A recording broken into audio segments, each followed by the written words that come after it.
Hello' everyone, স্বাগতম জনাইছোঁ মোৰ আন এটি মিনি ভ্লগলৈ। আৰু এয়া ৰাতিপুৱা উঠি গা পা ধুই ল'লোঁ। আজি পিছে মোৰ অকণমান ৰাতিপুৱা উঠাত দেৰি হ'ল।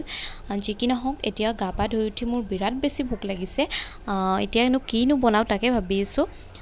আৰু যিহেতু মই ৰাতিপুৱা উঠি ভাত নাখাওঁ, সেইকাৰণে অ'টছে অকণমান বনাম বুলি ভাবিছোঁ। এয়া একাপ মই অ'টছ লৈ লৈছোঁ। আৰু তাৰপিছতে গাখীৰ আৰু পানী মিক্স কৰি মই ইয়াতে দি দিছোঁ, চেনি দি দিছোঁ। তাৰে পিছতে কল মই সৰু সৰুকৈ কাটি এনেকৈ দি দিছোঁ। আৰু তাৰপিছতে ইয়াতে মই বেদনা অলপমান দি দিলোঁ। এনেকৈ ফ্ৰুইটছ দি দিলে মানে অ'টছটো খাই বিৰাট ভাল লাগে। আপুনি আপোনাৰ ঘৰত যি আছে তাকে দিব পাৰে।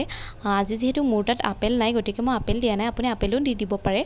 আপোনালোকে বাৰু এনেকৈ বনাই খায়নে? মই কিন্তু প্ৰায়ে কেতিয়াবা এনেকৈ বনাই খাওঁ, আৰু কেতিয়াবা মই অ'টছৰ পৰঠাও বনাওঁ। আপোনালোকক ভিডিঅ' দিয়াই আছে। আৰু এতিয়া মই আহিছোঁ মাহীহঁতৰ ঘৰত, কিয়নো মাহীহঁতৰ ঘৰত আজি খানা আছে আৰু বহুত দিনৰ পৰা মোক মাতি আছিলে, মই যোৱাই হোৱা নাছিলে। আৰু এয়া মা পূৰা আগে আগে যাই আছে।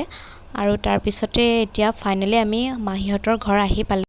আৰু আহিয়ে পূৰা মায়ে একদম লেকচাৰ আৰম্ভ কৰি দিলেই। আৰু এয়া চাওকচোন, ইমান ধুনীয়াকৈ নেমু টেঙাবোৰ লাগি গৈছে। মোৰ দেখিয়ে কিবা ভাল লাগি গৈছে। এয়া মাহীহঁতৰ ঘৰৰে হয়। আৰু এয়া চাওকচোন, আমবোৰো ইমান ধুনীয়াকৈ লাগি আছে। মোৰ দেখিয়ে বহুত ভাল লাগি গৈছে জানেনে। আৰু এয়াও মাহীহঁতৰ ঘৰৰে আম হয়।